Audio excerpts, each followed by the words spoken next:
আচ্ছা, এখন হা ভোট না ভোট, দেখেন হা ভোট না ভোটের পক্ষে আমি না, হা ভোটের পক্ষে না, কারণ হা ভোট জয়যুক্ত হলে সনদ বৈধ হবে, সনদ বৈধ হলে সংবিধান পরিবর্তন হবে।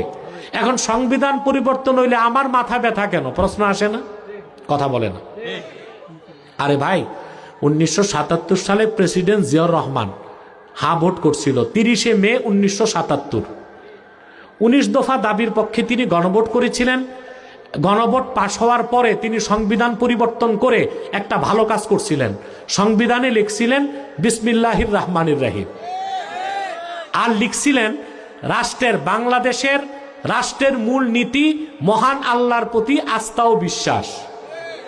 বর্তমান সনদে এই কথা নাই। এখন যদি হা জয়যুক্ত হয়, সনদ জায়েজ হয়, সংবিধানে যে আল্লাহর প্রতি আস্থা ও বিশ্বাস এই কথাটা বাদ দিতে হবে না? এটা কি কোনো মুসলমান চাইতে পারে? কারণ আপনারা হা ভোট কেমনে দিবেন? দিতে তো হবে না ভোট।